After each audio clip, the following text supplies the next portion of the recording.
Welcome to The Winner's Voice, where timeless books inspire powerful minds and lasting success. Today, we begin The Value of Money by B.M. Anderson, a classic work filled with powerful ideas on mindset, growth, and success. This is Part 4. Let's begin. Chapter 10. Normal versus Transitional Tendencies. The quantity theory, as a causal theory, is, then, little altered by the passage from a hypothetical, creditless economy to the actual world, where a vast deal of credit is used, particularly in Professor Fisher's hands. Of the different kinds of credit, only deposits subject to check are recognized as directly influencing prices, and deposits subject to check are controlled by the volume of money. The causal theory remains, then, as follows. If M be increased, it will increase M proportionately. It will not change the V's. It cannot increase T. To keep the equation straight, therefore, P must rise in proportion to the rise in M. A decrease of M, reducing M proportionately, leaving V's and T unchanged, must proportionately reduce P. P is passive. A change in P cannot sustain itself, unless it be due to a prior change in T, the V's, M or M. This theory is set forth with the qualification that these effects are the normal effects of the changes in question. The proportion between quantity of money and price level is not strictly maintained during transition periods. I now approach the most difficult question which I shall have to answer as to the meaning of Fisher's terms. The same problem arises for all quantity theorists. Precisely what is the distinction between transition periods and normal periods? What limitations and qualifications does he admit to the rigorous statement of his theory so far given? I may first express the opinion that the line shifts greatly in his own mind, or at least shifts greatly in the exposition. I do not find an explicit statement in which definitions are given. The matter is chiefly discussed by Fisher in ch. 4, which is called Disturbance of Equation and of Purchasing Power During Transition Periods. There we find, as I have stated, no definitions, but the initial statements would suggest the following. A transition period is the period following a change in any one of the factors in the equation during which a readjustment among all the others is taking place. The normal period is the period preceding such a change, or following the transition after such a change, and is characterized by the fact that all the factors are at rest, in stable equilibrium. Equilibria during transition periods are unstable. During the transition, the relations among the factors vary. M and M need not keep their fixed ratio. P need not be wholly passive. M and P need not keep the same proportion. But until M and M get back into the normal ratio, until P becomes proportional to M in the proportion prior to the initial disturbance, there is no rest. The equilibrium is unstable. How long is a transition period? How realistic is the notion of a transition period? Is the transition period a theoretical device to aid in isolating causes, or is it supposed to be a real period in time? Is the normal period a real period in time, or is it merely a theoretical hypothesis? It is not easy to answer these questions. Thus, page 72, the seasonal fluctuations are declared to be normal and expected, and, at the same time, one gets the impression that Fisher considers them illustrations of his transitions, in which the normal theory does not strictly hold, pages 72, 169. What is described chiefly in the chapter on transition periods is the business cycle, a theory of the business cycle, based primarily on the notion that the failure of interest to rise as fast as prices rise causes the boom, and that the draining of bank reserves precipitates the crisis. I shall not discuss this theory, as a theory of business cycles, further than to say that Wesley Mitchell's study would indicate that the interest rate is a minor factor, and that, while as a theoretical possibility, the drains on bank reserves may check prosperity if something else doesn't do it first, practically something else always does come in ahead, so far as his studies have gone. My interest here is primarily in seeing the limitations Fisher imposes on his theory, and the qualifications he admits. If the business cycle is the typical transition period, during which his normal theory doesn't hold, when does the normal theory hold? When are the normal periods? There is no concrete period during which prices are neither rising nor falling, during which no important changes are taking place among the factors. At times, Fisher seems to indicate that the normal period is imaginary, pages 56, 159. Is, then, the contrast between a realistic transition period and a hypothetical normal period, or are both hypothetical? Is the equation of exchange, too, a mere hypothesis? It should be, if it is to set forth a merely hypothetical theory. But no, Fisher insists on putting concrete data into it, and, indeed, gives an elaborate statistical proof of the equation. It, at least, is realistic.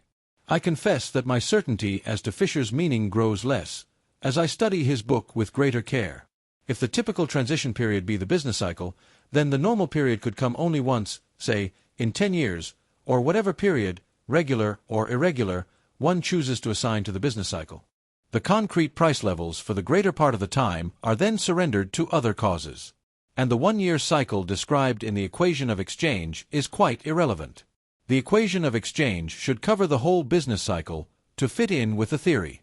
Indeed, a realistic equation of exchange would then have no meaning at all, as the average price level during the business cycle, played upon by a host of causes other than the factors described in the quantity theory, would not be the same as the average price level which would have obtained had only the normal causes been in operation. The distinction between normal and transition periods suggests a dangerous fallacy, namely, that during one period one sort of causation is working, with the other in abeyance. In fact, whatever causes there are working all the time. The only legitimate thing is to abstract from one set of causes, and see what the other set, if left to themselves, will bring about. But this sort of abstraction has many dangers, one of which is that the causes abstracted from are frequently thought of as non-existent. The chemist, in his laboratory, can in actual physical fact abstract impurities from his chemicals and see what they will do. He can even perform experiments in what is practically a vacuum. But the economist has no right to think in vacuo. All that he has a right to do is to assume the factors which he does not wish to study constant. And even that he must not do if 1. Changes in the factors which he wishes to study do in fact lead to changes in the factors abstracted from, or 2. If the factors which he wishes to study can only change because of prior or concomitant changes in the factors from which he is abstracting. Is it, for example, legitimate to assume an increase in M, apart from its usual accompaniment, an increase in PT? The notion, too, that causation can be seen in a state of stable equilibrium should be critically analyzed. Causation is only revealed by a course of events, when mechanical causation is involved. The relation of cause and effect may be a contemporaneous relation in fact, and it is possible, where conscious, psychological phenomena are involved, to discern causal relations among the elements in a mental state by direct introspection. It is the not uncommon practice, also, in the theory of mechanics, or in theoretical economics, where the method of investigation is deductive rather than inductive, to abstract from the temporal sequence, and to construe causal relations as timeless logical relations. But even here, the cause of a change in the general situation precedes the change in time, and it is only by abstraction that the time element is left out. If there is no question as to the causal relations, this abstraction is legitimate, but if all that one knows about the situation be that in a stable equilibrium certain constant ratios obtain, then the question as to which term in the ratio is cause and which is effect remains unanswered. In Fisher's situation, then, assuming that it be true, which I shall deny, that the only stable equilibrium is that which the normal theory requires, it still remains true that the causal relations among the factors can only be revealed by a study of the transitions, by seeing the temporal sequence of changes in the factors of the equation. Even if it be granted that M, and P tend to keep a constant relation to one another, the quantity theory falls if, for instance, it can be shown that a change may first occur in P, spread to E, and finally reach M last of all, leading to a new normal equilibrium which is stable. I shall later show cases of this sort. The abstract formulation of Fisher's contrast will not, I believe, give us an answer as to the extent to which he thinks his quantity theory realistic. I find myself particularly in genuine uncertainty as to the point mentioned above. Would an actual equation of exchange for the whole business cycle, made up of the averages of M, V, P, and T for the whole period, exhibit the normal relations among these factors? Or would this normal relation only emerge concretely at some moment of time in the course of the cycle when the abnormal causes affecting the price level happen to offset one another? Or is it true that no actual figures which might be found, either for a moment of time, or as averages for any given period, will exhibit the relations required, and that only a hypothetical equation, based on the figures for M, V, P, and T that would have been realized had there been no disturbing causes, will show these normal relations? If, as Fisher at times indicates, as in his reference to Boyle's law, page 296, he is stating only an abstract tendency, which may be neutralized by other tendencies in the situation, so far as concrete results are concerned, then it is this last doctrine which we must take, and the concrete equation of exchange has little if any relevance. If, moreover, this last interpretation be given, then the whole of Fisher's elaborate statistical proof is pointless. The only sort of statistical proof which would be relevant would be of a much subtler sort, not a mere filling out of the equation of exchange by means of annual figures, but an effort to disentangle and measure the importance of his tendency as compared with other tendencies. But we have the other tendencies merely mentioned in qualitative terms, and we never find any definite statement, of mathematical character, as to how important they are. It seems pretty clear, however, that on the whole, despite occasional suggestions that his theory is abstract, Fisher means his theory to be the overwhelmingly important point in the explanation of actual price levels. He is particularly insistent on the high degree of the generality of his contention that P is passive. Thus, so far as I can discover, except to a limited extent during transition periods, or during a passing season, e.g., the fall, capitals mine, italics Fisher's, there is no truth whatever in the idea that the price level is an independent cause of changes in any of the other magnitudes, M, V, or the Q's. On page 182, he enumerates in a series of propositions his general normal theory, and adds, as the first sentence of Proposition 9, some of the foregoing propositions are subject to slight modification during transition periods. Italics and capitals mine. And the general drift of the argument, particularly in Chapter 8, where the heart of Fisher's causal theory is presented, would indicate that the concessions he is disposed to make are very slight, indeed. The question as to how long a time is required, in Fisher's view, for a transition to occur, and for his normal tendencies to dominate, is nowhere made clear. The quantity theory, in the hands of some writers, is a very long-run theory, for others it is a short-run theory. Thus, Taussig would make the run exceedingly long. Mill makes it a short-run theory. It is not, however, with ultimate or average, but with immediate and temporary prices, that we are now concerned. These, as we have seen, may deviate widely from the standard of cost of production. Among other causes of fluctuation, one we have found to be the quantity of money in circulation. Other things being the same, an increase of the money in circulation raises prices, a diminution lowers them. If more money is thrown into circulation than the quantity which can circulate at a value conformable to its cost of production, the value of money, so long as the excess lasts, will remain below the standard of cost of production, and general prices will be sustained above the natural rate. I pause to note that it is really strange that a single name should describe theories so different, resting on such essentially different logic. Long-run or short-run theories, all are quantity theories, whether money be defined as gold, or as all manner of media of exchange, or as only those media of exchange which pass from hand to hand without endorsement. Fisher would doubtless call his theory a long-run theory, from the standpoint of the notion that prices lag behind their full adjustment and have to be pushed up, so to speak, by increased purchases. However, we get a short-run quantity theory doctrine. The logic of these two is very different. The short-run doctrine seeks to explain the actual process of price-making in the market. Money is offered against goods, and the actual quantities on each side determine the momentary price level concretely. Or, when credit is considered, money and credit offered against goods, at a given time, or in a given short period, determine the actual price level reached. This is the logic of the equation of exchange. Actual money paid is necessarily equal to actual money received. The long-run doctrine is fundamentally based on a different notion.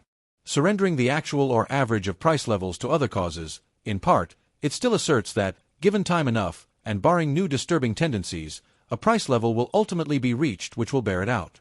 I find no recognition, on Fisher's part, of the fact that these two doctrines are different, and, in fact, I find them blended and confused in the course of his argument. He would doubtless maintain that his is a long-run doctrine. But how long is the run? Sometimes it seems to be, as already shown, a whole business cycle. Sometimes a passing season, as the fall. When he undertakes to apply his theory to a practical proposal for regulating the value of money, he relies on the quantity theory tendency to bring about adjustments so quickly that it is worth while to make monthly adjustments in anticipation of it. When discussing the changes in gold premium on the greenbacks during the exciting times of the Civil War, he relies so thoroughly on his theory that he will not allow even the rapid change of 4% in a single day following Chickamauga to occur except in conformity with the quantity theory. This last statement is so remarkable that I must quote Fisher himself. It would be a grave mistake to reason, because the losses at Chickamauga caused greenbacks to fall 4% in a single day, that their value had no relation to their volume. This fall indicated a slight acceleration in the velocity of circulation, and a slight retardation in the volume of trade, 263. It would be indeed remarkable if the changes in the gold market, which got war news before the newspapers got it, and where changes in gold premium occurred before the rest of the country could possibly react to the war news, should be controlled by V&T. I had not supposed that the most rigorous of short-run quantity theorists would make any such demands on his theory as that. Indeed, I had not supposed that the quantity theory would feel called on to explain the gold premium, as such, except in so far as the gold premium is an index of general prices. Finding it impossible to limit Fisher to any single statement of the quantitative importance of his normal theory as compared with the other tendencies at work, but concluding that, on the whole, he considers it of high importance, I shall now proceed to an analysis of the reasoning by which he seeks to justify it as a qualitative tendency. I shall maintain that, however long or short the period required, however strong or weak the tendency he defends, the reasoning by which he seeks to justify it is unsound, and that even as a qualitative tendency, the quantity theory is invalid. At a later part of the book, as in an earlier part, I shall undertake to find the modicum of truth which the quantity theory contains, and shall show that no quantity theory is needed to exhibit this modicum of truth. Chapter 11. Barter. In the statement of the quantity theory, the proviso is commonly made that all exchanges must be made by means of money, or of money and bank credit. Barter is excluded by hypothesis. If resort to barter were possible, then people might avert the fall in prices due to scarcity of money, or increase in trade, by dispensing with money in part of their transactions, and the proportional decrease in prices which the quantity theory calls for would be lacking. Is this assumption true? Is barter banished from the modern world, or does it remain reasonably possible, and, to a considerable degree, actual? Fisher maintains the thesis, the failure of which he admits would spoil the quantity theory, that barter is practically impossible and negligible in modern business life. Practically, however, in the world today, even such temporary resort to barter is trifling. The convenience of exchange by money is so much greater than the convenience of barter, that the price adjustment would be made almost at once. If barter needs to be seriously considered as a relief from money stringency, we shall be doing it full justice if we picture it as a safety valve, working against a resistance so great as almost never to come into operation, and then only for brief transition intervals. For all practical purposes and all normal cases, we may assume that money and checks are necessities for modern trade. This contention seems to me untenable.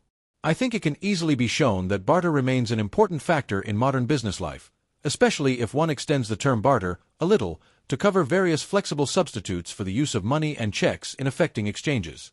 Clearly, from the standpoint of the present issue, such an extension of the meaning of barter is legitimate, as any such substitutes would equally spoil the proportionality in the supposed relation between prices and money, or prices and trade. Where does one find barter? Well, not to be ignored would be the advertisements which fill many columns of such a paper as the New York Telegram in the course of a week. Wanted, to trade a well-trained parrot for a violin. A trade that might, or might not, be a wise one. There is a good deal of such simple barter among the people. Then, perhaps more important, is the regular practice of sewing machine, piano, automobile, and other similar companies of taking part of the payment for a new machine, piano, or automobile in the similar thing which the owner is discarding. The old machine, piano, etc., are then repaired, repainted, and sold again. This is a very extensive practice. Again, there are companies which combine the business of wrecking old houses and building new ones, who regularly take the old materials as part of their pay. This is a highly important feature of the organized building trade in great cities, and is frequently done in small towns. The building trade is no negligible matter. The horse trade still thrives in rural regions, and barter of various kinds, of livestock, of grain and hay, of fresh and cured meat, and of labor, is an important feature in rural life in many sections. Much of agricultural rent in the South is still paid in kind, under the share system. Much labor, especially farm and domestic labor, is still paid for partly in kind. Where payments for labor are made in orders on company stores, we have again what is virtually barter, from the standpoint of the point at issue. Real estate transactions make large use of barter. Farms are exchanged for one another, with some cash, or more usually, a promissory note, to boot. The writer has repeatedly heard real estate men say to customers, "I can't sell it for you very easily, but I can trade it off, and maybe you can sell what you trade it for." This is perhaps more frequent in rural real estate transactions, and in the smaller cities, than in large cities, but it is very extensive in New York City. Again, when corporations are to be combined, various plans are possible. There may be a merger, there may be a holding corporation, there may be a lease. If the money market is easy, one of the former methods will be used, most frequently, for legal reasons, the holding corporation, if there are any valuable franchises involved. But mergers and holding corporations commonly involve buying out the interests which are to be absorbed, and call for the use of checks. If the money market is tight, therefore, the promoter of the combination may frequently find the lease the more advantageous form of consolidation. The great advantage of the lease is that, when the money market is tight, it involves no financial plan, no underwriting, no outlay of cash. This is, therefore, an equivalent of barter, so far as the point at issue is concerned. Even where a holding corporation is formed, however, there may be considerable barter. The stockholders of the corporation which is absorbed may receive payment for their stocks, in whole or in part, in the securities of the holding company, rather than in checks. An era of financial consolidation, such as we have been passing through, and through which we have not by any means gone, though the movement toward monopoly has been in great degree checked, presents a great deal of this sort of barter, or equivalence of barter. A striking thing to notice here, moreover, is the flexible margin between use of bank credit and barter, a margin depending primarily upon the condition of the money market, and particularly upon the money rates. Not yet has the most important element in modern barter been mentioned. I refer to the clearinghouse arrangements of the stock and produce exchanges. Under these arrangements, brokers who have sold 10,000 shares of Westinghouse L&M, common during the day, and bought 7,000 shares, buying and selling being in smaller lots, with a number of different houses, no longer are obliged to deliver 10,000 shares, receiving therefore $700,000, and to receive 7,000 shares, paying therefore $490,000. Instead, they deliver 3,000 shares only to the clearinghouse, and receive from the clearinghouse only $210,000 when the transaction is, from the standpoint of the particular broker involved, completed. This is a far remove, in technical perfection, from primitive barter, but it is barter, and it saves the using of a vast deal of bank credit as between brokers. How important it is, from the standpoint of the stock exchange, may be judged from the following statement in Sprague's Crises under the national banking system. A much more fundamental change in the organization in the New York money market came with the establishment of the Stock Exchange Clearinghouse in May, 1892. It led to a very considerable reduction in the clearinghouse exchanges of the banks and also, and more important, in the volume of certified checks. Italics mine.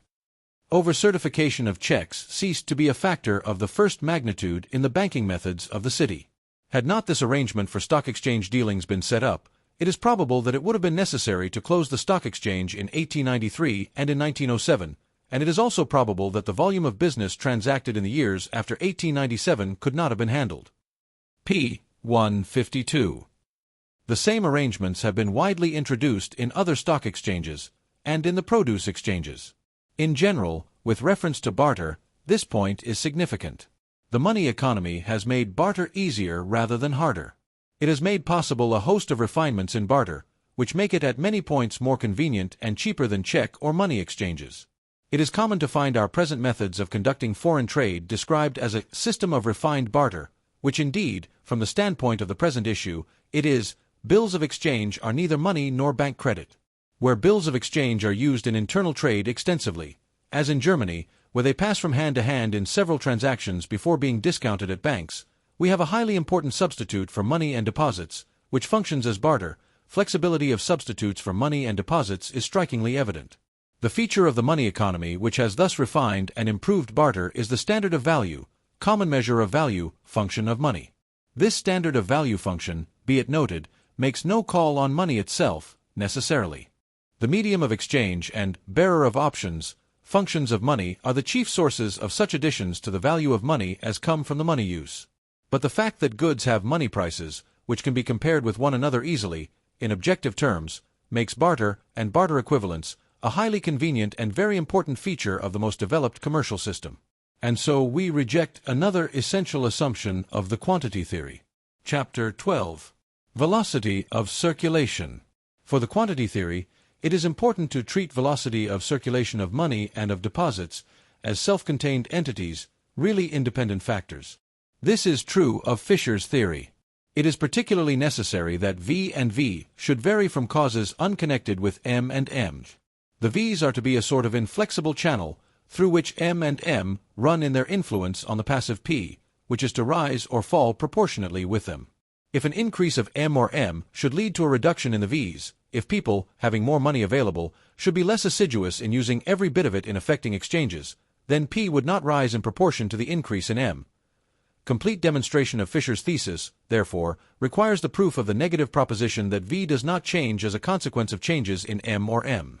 This proof Fisher finds in the contention that the V's are fixed by the habits and conveniences of individuals, whence they are not influenced by such a cause as a change in the amount of money. V is defined, not as the number of times a given dollar is exchanged in a given year, the coin transfer notion, but as a social average based on the average number of coins which pass through each man's hands, divided by the average amount held by him, the person turnover concept of velocity. V is similarly defined. Fisher asserts that both concepts, if correctly employed, lead to the same result. I would point out one important difference between them here. If money is short-circuited, if, i.e., a part of the economic community loses its incomes or finds its incomes reduced, then the velocity of money on the coin transfer basis is reduced, provided the person turnover average remains the same, while on the person turnover basis the velocity will remain unchanged. It is clearly the coin transfer concept which is fundamental from the standpoint of the equation of exchange, and Fisher feels justified in using the other method only because he considers it an equivalent of the coin transfer concept. I shall later show cases where the distinction between the two concepts is all-important, particularly in the case where T is reduced by the elimination of middlemen. The conception of velocity of circulation as a real, unitary entity, a cause, in the process of price determination, is, I suppose, almost as old as the quantity theory itself. It is an essential part of the quantity theory. To me, velocity of circulation seems to be a mere name, denoting not any simple cause or small set of causes which can exert a specific influence, but rather a meaningless abstract number, which is the non-essential byproduct of a highly heterogeneous lot of activities of men, some of which work one way, and others of which work in another way, in affecting prices. It is at best a passive resultant of conflicting and divergent tendencies, and has, to my mind, no more causal significance than the average of the abstract numbers of yards gained by both sides, heights and weights of players, kickoffs, and minutes taken out for injuries, would have on the result of the Yale-Harvard game. The real causes of changes in prices lie deeper. I should expect V and V to be the most highly flexible factors in the equation of exchange, and should expect to be able to keep the equation straight, in a great variety of situations, by allowing the V's to vary. Before undertaking detailed analysis of the causes governing V, I shall discuss Fisher's specific argument, typical of the quantity theory, that an increase of money cannot change the V's. As a matter of fact, the velocities of circulation of money and deposits depend, as we have seen, on technical conditions, and bear no discoverable relation to the quantity of money in circulation. Velocity of circulation is the average rate of turnover, and depends on countless individual rates of turnover. These, as we have seen, depend on individual habits. Each person regulates his turnover to suit his individual convenience. In the long run, and for a large number of people, the average rate of turnover, or what amounts to the same thing, the average time money remains in the same hands, will be closely determined. It will depend on density of population, commercial customs, rapidity of transport, and other technical conditions, but not on the quantity of money and deposits nor on the price level. Italics mine. He proceeds to assume that money is doubled with a halving of the V's, instead of a doubling of P. Everybody now has on hand twice as much money and deposits as his convenience has taught him to keep on hand. He will then try to get rid of this surplus, and he can only do it by buying goods. But this will increase somebody else's surplus, and he will likewise try to get rid of it. This will raise prices. Obviously, this tendency will continue until there is found another adjustment of quantities to expenditures, and the V's are the same as originally.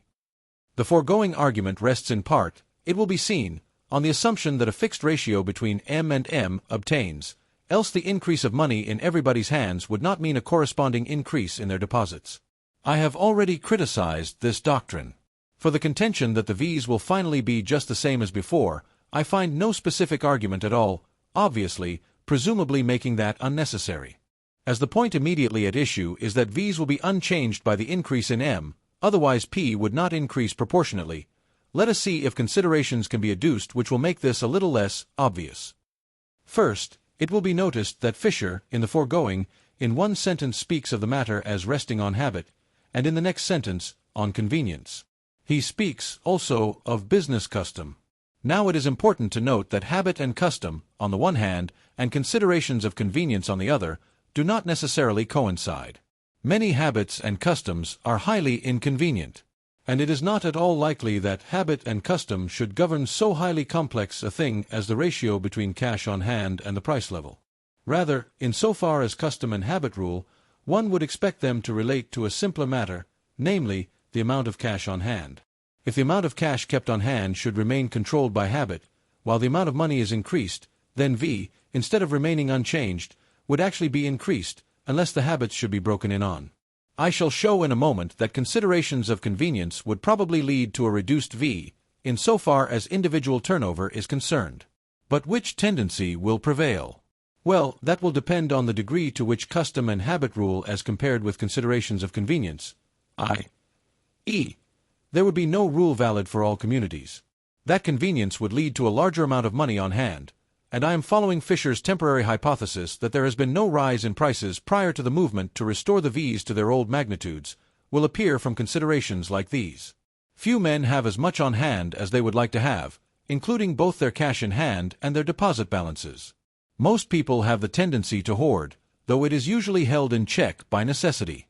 If money on hand be increased suddenly, without prices being increased, and without any prospect of increased incomes in the future, and there is nothing in Fisher's provisional hypothesis to call for increased incomes, as they could, in fact, come only from an increase in prices, why might not there be a considerable saving of money, with a corresponding reduction in V? If it be objected that people, in saving their money, will in considerable degree put it into the banks, and that the banks, with larger reserves, will increase loans and deposits, I would urge that it is on the part of banks that this tendency to increase hoards in times of abundant money is particularly marked, and for proof would point to the figures quoted from Keynes for the great banks and treasuries of Europe in the last 15 years. It is not necessary for my purpose at this point to do more than show that there is reason to expect an increase in money to change the V's. Fisher's argument rests on the contention that the V's will be neither increased or reduced, otherwise an increase in money will not proportionately raise prices. The appeal to habit and custom in the matter is particularly unsatisfactory. Custom and habit could not possibly regulate things so complex as velocities of money and bank deposits. Whatever be the ultimate effect of an increase in money, the immediate effect is commonly to reduce the money rates. Banks have less inducement to pay interest on deposits, and charge lower rates for loans. Now merchants, especially small merchants, are often embarrassed in making change for customers. The man who has tried to make payment with a $10 bill in a country store has not infrequently put the storekeeper to much inconvenience. To offer a $10 bill, or even a $5 bill, to a storekeeper on Amsterdam Avenue in New York City may well mean that the one clerk in the establishment, or the proprietor's wife, will run out with the bill to 3 or 4 neighboring stores before finding change with which to break it. If money is more abundant, if money rates are easier, for a time, it may easily happen that many small merchants will experience the superior convenience of having a more adequate amount of change in the till, and will, even after the money rates have risen, if they do rise again to the old figure, find a new reason for keeping more cash on hand. There is a marginal equilibrium between the interest on the capital invested in cash in the till, and the wages of the clerk, whose active legs assist the velocity of money. Not only banks and small dealers, however, find it advantageous to increase their supply of ready funds, held idle for special occasions. The United States Steel Corporation has kept as much as $50 million to $75 million in idle cash or idle deposits, as a means of being independent of banks in times of emergency. The motive for accumulating reserves and hoards, either of cash or deposit accounts, is at all times strong. In times of financial ease, it may easily find the difficulties which ordinarily repress it give way, and, by being gratified, grow stronger. I conclude that there is positive reason for expecting an increase of money to reduce the velocity of money. Horace White, in his Money and Banking, in the earlier editions, speaks of the velocity of money, alias the state of trade. Is not this the truth? Is not money circulating rapidly when business is active and slowly when business is dull? Is not the velocity of circulation a highly flexible and variable average, a cause of nothing, and an index of business activity? Or, better, perhaps, are not the V's and T both governed, in large degree, by more fundamental causes which are largely the same for both? Fisher would admit something of this for transition periods. Even for normal adjustments, he admits that an increase in T, unaccompanied by an increase in M, leads to some increase in the V's, though he doesn't say how much. He denies, however, that an increase in the V's will increase T. In general, it is clear that he regards the V's and T as governed by different causes. The control of the V's by T is not the only or the chief control of the V's. The V's can increase greatly without an increase of T in his scheme. That this is so will appear from a comparison of the list of causes which he gives as governing the V's and T respectively. Causes governing V's. 1. Habits of the individual. A. As to thrift and hoarding. B. As to book credit. C. As to use of checks. 2. Systems of payments in the community. A. As to frequency of receipts and disbursements. B. As to regularity of receipts and disbursements. C. As to correspondence between times and amounts of receipts and disbursements. 3. General causes. A. Density of population. B. Rapidity of transportation. Compare this list with the causes governing T. 1. Conditions affecting producers, geographical differences in natural resources, the division of labor, knowledge of technique of production, accumulation of capital. 2. Conditions affecting consumers, the extent and variety of human wants. 3. Conditions connecting consumers and producers. A. Facilities for transportation. B. Relative freedom of trade. C. Character of monetary and banking systems, not their extent. D. Business confidence. These two lists are quite different, and indicate that in Fisher's mind the magnitudes, T and the V's, in general obey different laws. The only factor in both lists is facilities for transportation, rapidity of transportation, in the first list. Strangely enough, T, though later recognized as having influence on the V's, is not included in these lists in CH5. The character of the monetary and banking systems in the second list is evidently not the same as use of checks in the second list, though it will doubtless affect that factor, as also the habits as to thrift and hoarding in some degree. Business confidence, which is, in the view I am maintaining, as in the view, I should take it, of Horace White, the great variable affecting both T and the V's, does not appear in the first list. Indeed, one wonders why business confidence appears in either list, if only normal, and not merely transitional causes are to be considered, but it appears from the fuller discussion on page 78 that Fisher is not thinking of business confidence as a variable at all. His normal theory has nothing to do with variables, but as a thing which either is or is not present, a sort of Mendelian unit, not a thing of degrees. It will be noted, further, that most of the causes which Fisher lists as affecting T are really causes affecting production. They would be just as important under a socialistic as under an exchange economy. Now I propose to show, on the basis of Fisher's own list of causes, that most, if not all, of the factors affecting the V's will also affect T, and in the same direction. He admits this as to transportation facilities. It is surely true of thrift and hoarding. The miser neither circulates money nor buys goods. It is emphatically true, though Fisher's theory, as will later appear, is obliged to deny it, of both book credit and banking facilities. Without the use of credit, much of the business now done simply would not be done at all. For Fisher, and the quantity theory in general, the contention would be simply that the same business would be done on a lower price level. I reserve a full discussion of this fundamental point till later, noting here, in passing, that the function of banks is to assist in effecting transfers, that is why, from the social standpoint, banks are encouraged, and that the extension of banking would be folly if they did not, in fact, do this. As to book credit, let us suppose that, for example, in the great cotton section of the South, the stores should cease to give advances of supplies on credit to Negroes and small white farmers, pending the making of the crop. The outcome would be starvation for many of them, and no cotton crop at all. Under a system of private enterprise, the very division of labor itself, including the specialization of the capitalist, involves credit, and it is difficult to conceive a form of credit which does not either dispense with the use of money or increase its velocity. Admittedly, the division of labor increases trade. The three factors listed under systems of payment in the community also affect trade. To the extent that receipts are frequent, regular, and synchronous with outgo, we have a smoothly working economic system, which facilitates commerce. Finally, density of population enormously increases trade. The concentration of men in cities is essential for modern factory production, and the great cities have necessarily grown up about good harbors, or at strategic points for connecting lines of railroads. It seems almost trivial to insist on so obvious a point, but Fisher seems totally to ignore it, for he says, "We conclude, then, that density of population and rapidity of transportation have tended to increase prices by raising velocities. Historically, this concentration of population in cities has been an important factor in raising prices in the United States." p. 88. Italics mine. This is an astounding proposition. It is not merely that the concentration of population in cities has tended to raise prices through raising velocities. It is a statement that this has been an important historical cause of the actual increase in prices. For Fisher's own theory, if the same cause had tended to increase T, that would have offset the rising V's on the other side of the equation and left prices little affected.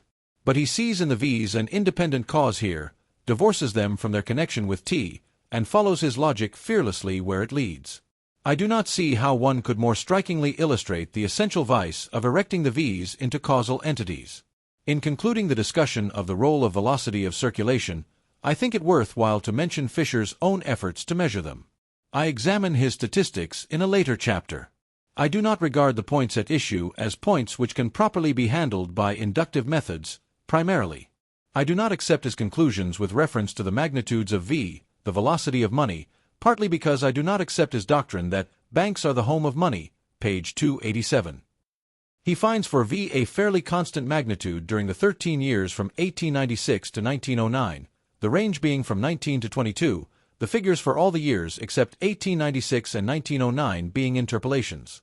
For V, however, which is much the more important magnitude, from the standpoint of his equation of exchange for the United States, since deposits do so much more exchanging than does money, he finds a wide range of variation, from 36 to 54, and he states, "We note that the velocity of circulation has increased 50% in 13 years, and that it has been subject to great variation from year to year.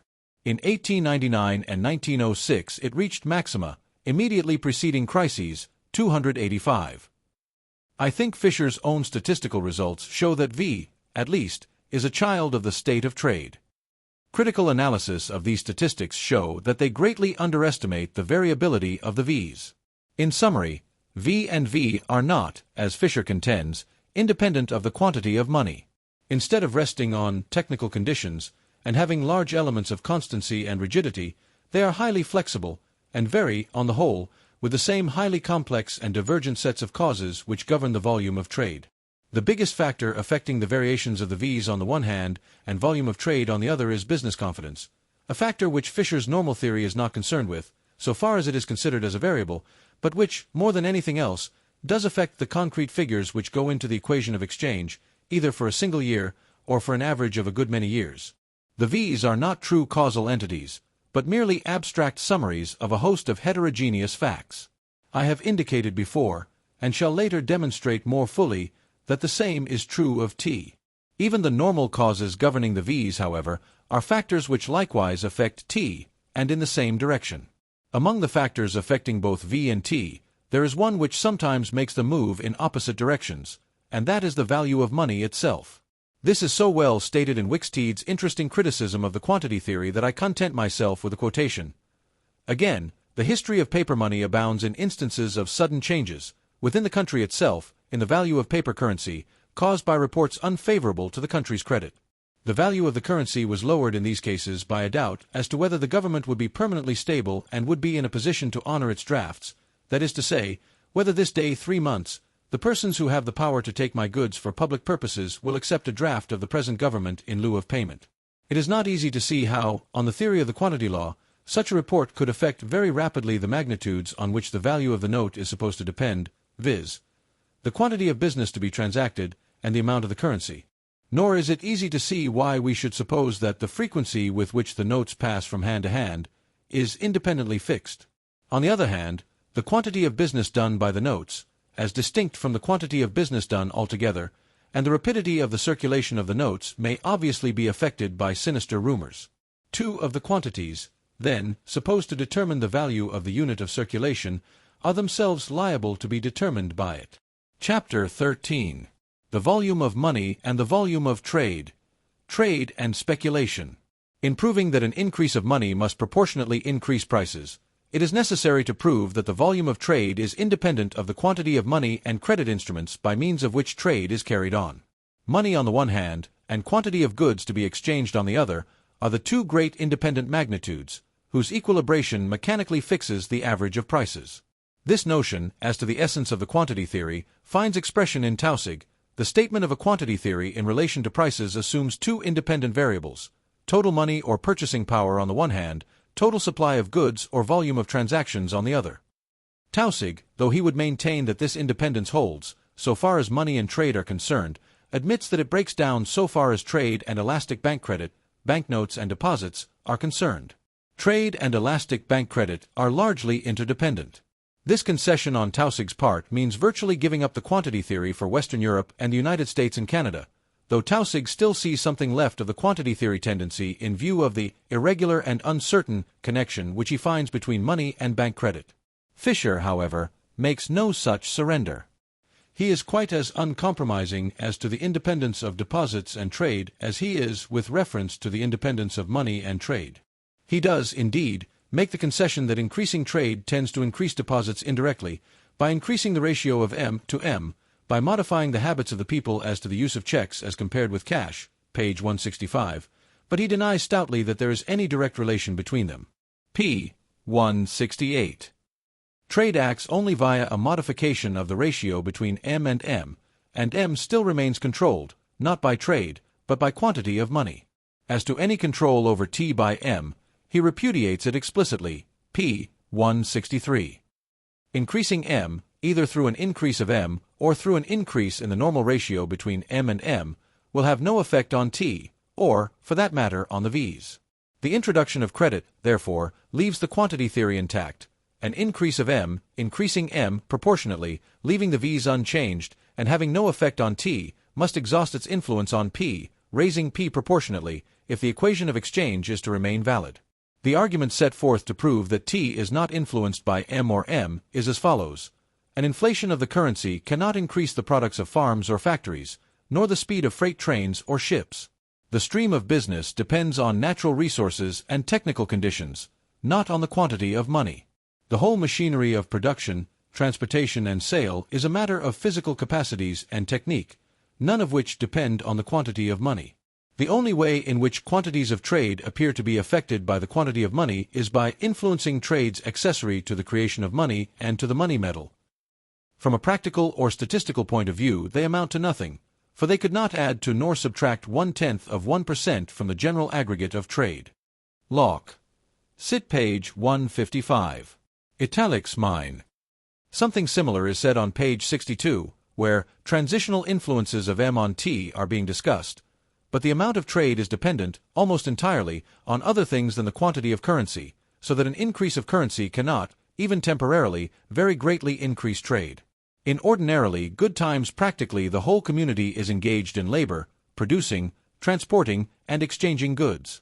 The increase of currency of a boom period cannot, of itself, increase the population, extend invention, or increase the efficiency of labor. These factors pretty definitely limit the amount of trade that can reasonably be carried on. So, although the gains of the enterpriser-borrower may exert a psychological stimulus on trade, though a few unemployed may be employed, and some others in a few lines induced to work overtime, and although there may be some additional buying and selling which is speculative, yet almost the entire effect of an increase in deposits must be seen in a change in prices. Normally the entire effect would so express itself, but transitionally there will be also some increase in the queues. pp. 62-63. Italics mine. Fisher is here exceedingly uncompromising, even where transitional periods are concerned, and it is not necessary, in order to do his position full justice, to make much distinction between normal and transitional effects in my counter-argument. I shall, however, take account of the distinction as I proceed, in justice to other, more moderate, quantity theorists. It is a familiar doctrine that the quantity of money is irrelevant, that things go on in much the same way whether money is abundant or scarce, the only difference being that in the one case prices are high and in the other low, that, in particular, it is a gross fallacy to connect the rate of interest with the amount of money, since, as many writers would put it, the rate of interest depends on the amount of capital rather than money. At the opposite extreme, we have writers like Brooks Adams, Law of Civilization and Decay, who see the fate of nations and the progress of civilization resting on the abundance or scarcity of money. Fisher takes the first position in its extremist form. The truth, I think, is intermediate. The effects of the New World discoveries of gold and silver after the voyage of Columbus on trade and industry were tremendous. Trade was enormously increased. Walker, in his International Bimetallism, asking, from the standpoint of a quantity theorist, why prices only increased 200% while money increased 470%, admits that the chief reason was the increase in trade, due in large part to the very increase in money itself. Sombart, in his Der moderne Kapitalismus, finds in this influx of money a tremendous source of capitalistic accumulations, a. for the conquistadores, b. for the handicraftsmen whose prices rose faster than their costs, c. for tenants whose rents were fixed in money, d. for landowners, whose rents were fixed in kind, a point not obviously true, and e. for bankers, as the Fugger. An increase of capital, savings that would otherwise not have been made, must have profoundly modified the whole industrial system, and greatly increased both industry and commerce. If it be objected that effects of this sort are not usual, that they came in a world which had been starved for money, and which, by means of the enormous increase in money, was able to pass from a natural to a money economy, I reply that the difference between such a case and the usual effects of an increase of money are in degree rather than in kind. The world of Columbus' day was in part on a money economy, and the world today, despite Professor Fisher's emphatic denial, still employs a great deal of barter, or equivalents of barter. I shall revert to this point later. But even this consideration would not rob Sombart's points of their significance for modern conditions. Further, we have an even more striking case, on Walker's own showing, in the effects of the Californian and Australian gold discoveries in the 19th century on trade, industry, and speculation. Nor is the tremendous agitation over bimetallism, involving a literature so great that no man could dream of reading it all, involving great political movements, presidential campaigns, great congressional debates, repeated legislation, international conferences, etc., for 20 years, to be explained on any other ground than that the world felt practical, important, and unpleasant effects on industry and trade from the inadequacy of the money supply. The view of Hartley Withers is interesting here. He says, any such great addition to currency and credit would have a great effect in stimulating production, and so would lead to a great addition to the number of real goods which humanity desires and consumes when it can get them. Trade would be more active. On page 23, he speaks of the enormous expansion of trade made possible by paper representatives of gold. On page 83, he speaks of the attitude of the money market toward gold, which the orthodox economist is apt to think of as a survival of mercantilism. Withers thinks that the money market is right in a large degree. As illustrating Withers' statement about the views of practical men on this point, the following extract from a recent address by Theodore Price, quoted with approval in a market letter, written by Byron W. Holt, is interesting.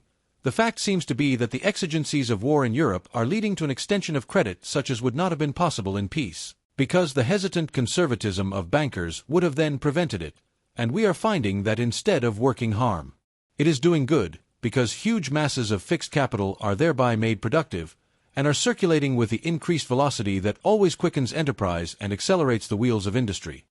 All the precedents of history indicate that accelerated activity will come with peace and continue until the exuberance of success has led men to build faster than the world has grown and to demand credit upon the basis of future rather than of present values. What is the essential causation in the matter? Well, viewed merely as a matter of mechanical equilibration, the quantity theory view is not strictly true, by any means. For a given country, and Fisher's quantity theory is always a theory for a given country, and, indeed, for any separate market, even a single city, an increase of banking credit means an increase in non-monetary capital, because, to a greater or less extent, it dispenses with the use of gold, which goes abroad, bringing back wealth in other forms in exchange. Adam Smith saw this clearly, and phrased it strikingly, likening gold and silver coins to the wagon roads of Scotland, which are necessary for transportation, but which none the less prevent the use of the roadways for raising grain, whereas bank credit is like a wagon road through the air, which restores the roadbeds to cultivation. Increased non-monetary capital, other things equal, should mean increased trade. But, more fundamentally, an increase in gold itself within the country, if not bought by the export of an equivalent amount of other goods, is an increase of capital. Not all capital is money, but standard coin is capital. Money is a tool of exchange, and exchange is part of the productive process. More money means more exchanging. That is what money is for. Part of the mechanism is in the money rates, which go down as money becomes more abundant, making it profitable to effect exchanges which would not have been profitable had the money rates been higher. Granted that the money rates and the general rate of interest tend, in the long run, to keep, I will not say at the same figure, a certain fairly definite relation to one another, it still does not follow that the new, normal equilibrium will give us an interest rate which is the same as the general rate of interest was before the influx of gold. On the strictest static theory, this is not to be expected, because the total amount of capital in the country is increased, and this means a lowered interest rate all around in the marginal employment of capital. The margin of the use of capital will be lowered everywhere, including the margin for the use of money. This means permanently lowered money rates in the country, even though the permanent level be higher than the initial money rates immediately following the access of new gold. I have put the argument in terms that suggest the productivity theory of interest, because it is more simply stated that way. I do not accept the productivity theory as a fundamental explanation of interest, but for many purposes, the results to be obtained by it coincide with the psychological time theories, which also, in their present form, seem to me imperfectly developed. I need not try to construct a theory of interest here, however, as the familiar theories lead to no trouble at this point. It is enough to point out that the increased amount of capital, meaning better provision for present wants concerned with gold in the arts and with money for productive exchanges, as well as goods generally since part of the new gold will be exported for other things, will lessen the pressure of present as compared with future wants, and so lessen the rate of interest on the time preference theory. The final outcome will be an extension of the marginal use of money and a greater volume of exchanges. Of course, the increase in the supply of any kind of capital good, apart from a prior increase in the demand for its services, will, on the mechanical view of economic causation, necessarily lead to some fall in its capital value. Gold money will be no exception to this rule. As to how much the increase in its quantity will lead its capital value to fall, however, we are unable to say. For the quantity theory, the fall will be in proportion to the increase. For the theory just outlined, the fall will depend on the elasticity of demand for gold in the arts, and on the elasticity of demand for money, meaning by demand for money simply the demand for the short-time use of money as a tool of exchange, a demand which governs directly, not the capital value of money, but rather the money rates. The relation between the money rates and the capital value of money will best be discussed at another point. We have no reason at all to suppose that either of these demands exhibits the tendency to obey the law of proportional variation which the quantity theory requires of money. It is further important to note that as a country gets more abundant capital, there seems to be a tendency to extend the use of money rather more than the use of many other capital goods. Where the interest rate is 10 and 12%, as in Arizona and New Mexico, money, even when brought in, tends to leave in large degree to bring in other forms of capital which the situation calls for more imperatively.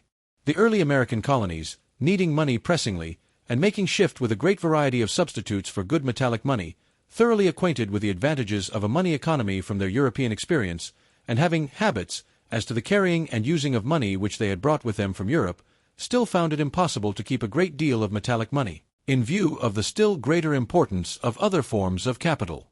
It is in the most highly developed commercial communities, commercial centers, and par excellence, in the speculative centers, that the demand for the money service is most elastic. A country where the rate of interest is low loses other forms of capital and gains money in the process of re-equilibration, as compared with a new and undeveloped section, although the new section also extends the margin of the money service in effecting a greater number of exchanges when money is increased. And this leads to a vital distinction, which quantity theorists almost always lose, the distinction between the volume of production and the volume of trade. Even in the mechanical system of causation which they describe, it is true only of production and transportation that technical and physical factors are of primary significance, and that money is of minor significance. For trade and commerce, money is always highly important. To the extent that a region is primarily given over to the primary productive activities, mining and agriculture, such trading as is necessary can be done by means of a small amount of money, supplemented by barter and long-time book credit. A region or a city whose chief business is commerce, however, needs a large part of its capital in the form of money, and of banking capital, which is largely invested in money for banking reserves. Trade, as distinguished from industry, and it is after all trade that is under discussion, is helped or hindered as its tools are more or less abundant. These considerations would suggest that the elasticity of the demand for the use of money is greater than the elasticity of demand for the use of capital in almost any other form. Production is, indeed, limited by labor supply and natural resources, in considerable degree. Trade, however, even from the standpoint of mechanical causation, is limited chiefly by the relation between the profits to be made in commercial transactions and the price that must be paid for the money and credit that are required to put them through. There are enormous numbers of transfers that could be made to advantage if there were no cost at all involved. They are not made, because exchanging requires pecuniary capital. Let the pecuniary capital increase, however, and sub-marginal exchanges become worthwhile, the general margin is lowered. Commerce is the most highly flexible and elastic portion of the whole productive process. The elasticity of demand for commercial capital is, thus, greater than the elasticity of demand for any other form of capital. How widely the volume of trade differs from the volume of production, and how great is the element of speculative transactions in trade, will best appear, I think, from an analysis of the figures which Fisher gives for the volume of trade in the United States. His figure for the volume of trade in the year 1909 is $387 billion, 387 billions of dollars. This figure is reached by equating the figures he has reached for MV plus MV to PT, and assuming P to be $1, by making the unit of T, arbitrarily, a dollar's worth of each sort of commodity, at the prices of 1909.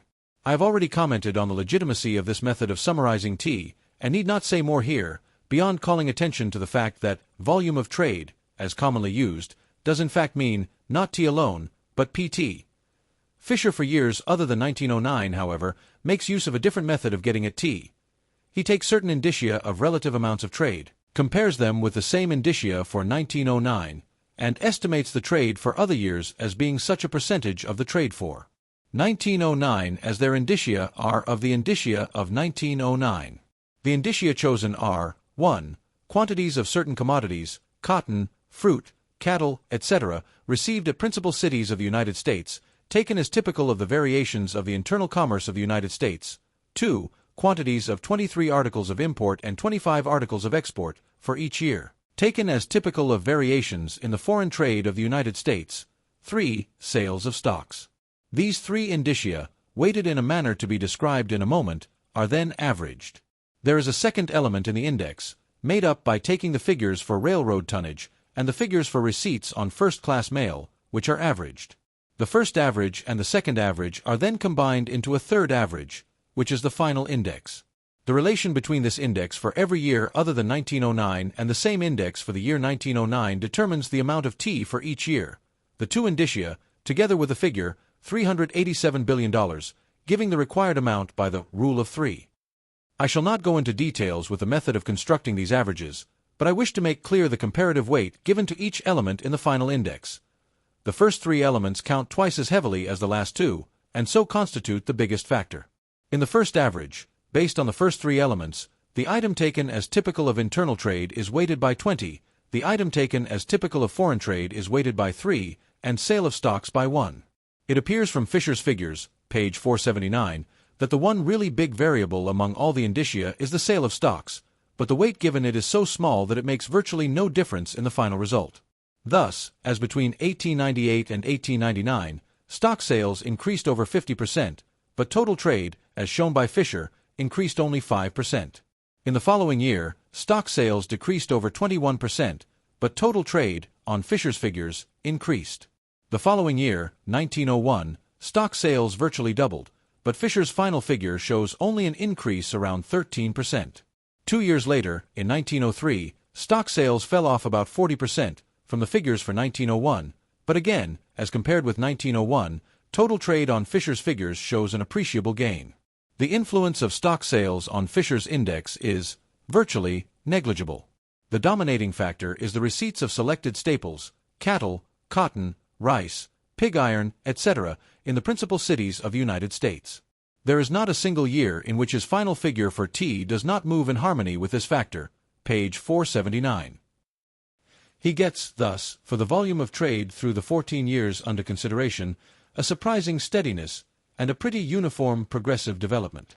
In defense of his method of weighting, Fisher says, simply, these weights are, of course, merely matters of opinion, but, as is well known, wide differences in systems of weighting make only slight differences in the final averages. Italics mine. Are these figures valid? Well, first one is struck with the absolute magnitude assigned to T. The figures seem vastly greater than would have been anticipated. The method of calculating it, for 1909, I shall discuss in detail in the chapter on Statistical Demonstrations of the Quantity Theory. For the present, it is enough to note that the absolute magnitude is derived from figures collected by Dean David Kinley for the National Monetary Commission, of deposits, exclusive of deposits made by one bank in another, made in about 12,000 banks, out of 25,000, on March 16, 1909. These deposits were classified as 1. Money, with subdivisions, and 2. Checks and other credit instruments. A cross-classification divided them into 1. Retail deposits, 2. Wholesale deposits, 3. All other deposits. Kinley's object was to determine the extent to which checks are used, as compared with money, in payments, particularly in wholesale and retail business. Fisher's total, briefly, was obtained as follows. Kinley's figures for the one day were increased to make an allowance for the non-reporting banks. They were further increased on the assumption that March 16th was below the average for the year. The figure finally obtained for the day was then multiplied by 303, assumed as the number of banking days in the year, and the product, 399 billions, was taken as representing the total circulation of money and checks in trade. For some reason not made clear, this total was subsequently reduced to 387 billions. Counting the average price, P, as $1, T was considered to be 387 billions. In the statistical chapter to follow, it will be shown that this estimate is a very decided exaggeration. Deposits made in banks greatly overcount trade. Very many payments represent duplications, loans and repayments, taxes, etc., and are in no sense trade. This is true of all classes of deposits, wholesale and retail, as well as all other. But for the present, I am concerned with the question, not of the absolute magnitude of the volume of trade, but rather the questions of its character, of the elements that enter into it, and, above all, of the extent to which it is physically determined by technical conditions of production, and the extent to which it is flexible, a matter of speculation, etc. We may approach this question from the angle of several bodies of statistical information. First, the question may be raised, what is there in the country which could be bought and sold enough in the course of a year to give us anything like so great a total? The subtractions which we shall find it necessary to make will still leave us an enormous total. The United States Census Bureau in 1904 reached the conclusion that the total wealth of the country was only $107 billion. Of this, over $62 billion was in real estate, $11 billion in railroads, street railways, over $2 billion, telephone, telegraph, water and light, and similar enterprises total nearly $3 billion more. None of these things enter into ordinary wholesale and retail trade. The items that one would ordinarily think of are agricultural products, $1,900 million, manufactured products, $7,400 million, mining products, $400 million. Can these things be exchanged often enough in the course of a year to account for $387 billion? These figures are for 1904, whereas Fisher's figures are for 1909. If the Census Bureau had taken an inventory in 1909, the figures would doubtless be larger. The inventory for 1912 made by the Census Bureau does show a very considerable increase, the largest item being due to a rise in real estate values. The figures for agricultural, manufacturing, and mining products are, also, figures for a given time rather than for total production through the year. But, making all the allowance one pleases, it is quite incredible that one should reach a figure of $387 billion by taking only the exchanges necessary to bring raw materials through the various stages of production to the consumer. The greater part of the $387 billion is to be explained in another way. A detailed analysis of Kinley's figures, on which the estimate of total trade is based, leads clearly to the same conclusion. Kinley's figures for the banks that reported on March 16, 1909, are as follows. Retail deposits 60 millions. Wholesale deposits 124 millions. All other deposits 502 millions. The all other deposits are vastly greater than retail and wholesale deposits combined. Notice, too, with reference to the question as to how often goods need to be turned over in getting to the consumer, wholesale trade uses only about twice as much money and checks as does retail trade. Goods are not, if these figures are in any way typical of actual trade, turned over many times in the process of reaching the consumer. The necessary, or physically determined number of exchanges, in the routine of trade, is small, per item. Retail deposits of 60 millions make up less than 1/11 of the total. Retail and wholesale deposits together make up about 3/11. What is the other 8/11, represented by the all other deposits?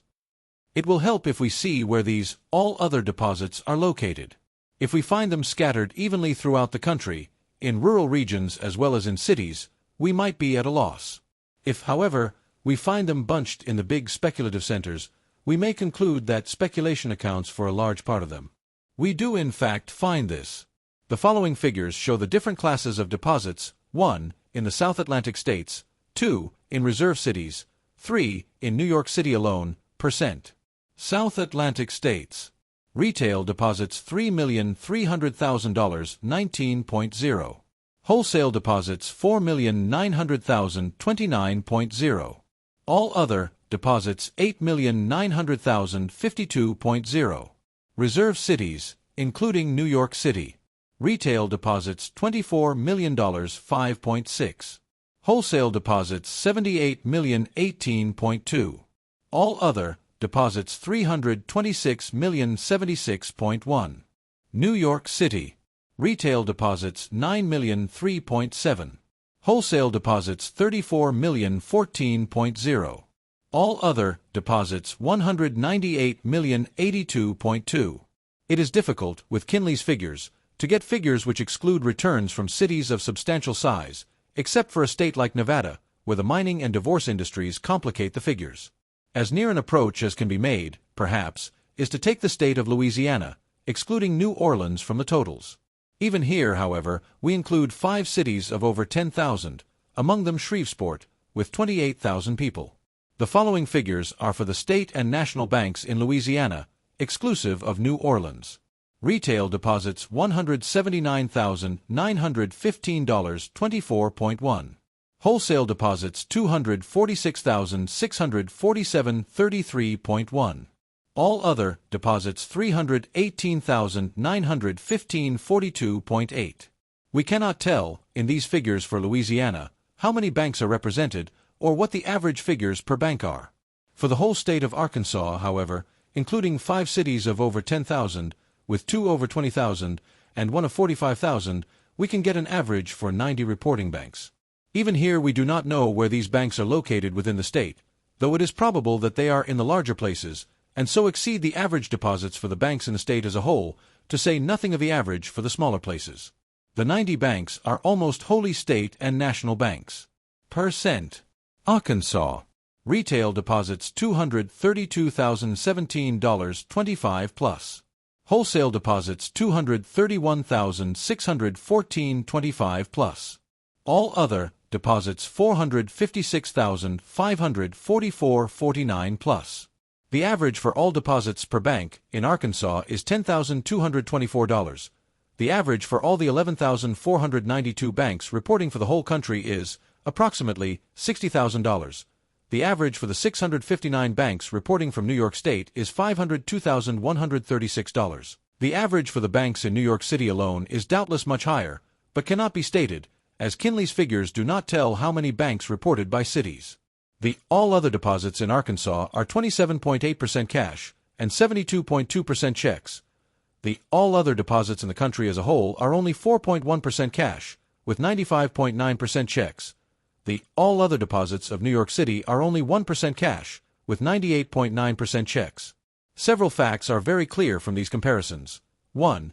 The proportion of all other deposits increases very rapidly as we get closer to the great centers of speculation and is lowest in rural regions. 2. The great bulk of all the deposits is in the cities. The average for Arkansas banks, for example, is only 1/6 the average of the whole country and is only 1/50 the average for the banks of New York State. It is a much smaller fraction of the average for New York City, but we cannot give an exact figure. The totals reported from the rural regions are trifling, as compared with the totals reported from the big cities. This, as will be made clear in the chapter on statistical demonstrations of the quantity theory, is not because the country reports were less complete than the city reports. New York was probably less complete than the country as a whole. It is simply because the activity of country accounts is small, the amount of trading in the country district small, and, as shown, the average for country banks is small. 3. The character of the all other deposits in Arkansas differs substantially from that of the all other deposits in New York City, as indicated by the fact that the proportion of cash is high in Arkansas, substantially higher, in fact, for the all other deposits in Arkansas than for all deposits, or even for retail deposits, in the country as a whole. The percentage of checks in total retail deposits in the United States, in Kinley's figures, was 73.2. The percentage of checks in the all other deposits in Arkansas was 72.2. We may count these Arkansas all other deposits as, in considerable degree, deposits made by farmers. What were the all other deposits made in New York City? Dean Kinley's list of the miscellaneous elements that enter into the all other deposits, given on page 151, contains only two that might be expected to bulk large in New York without appearing in Arkansas. These are brokers and stock and bond financial corporations. Of course, theaters, hotels, publishing houses, railroads, public funds, those who have no specific business, and rich churches, will all be absolutely much larger in New York City than in Arkansas.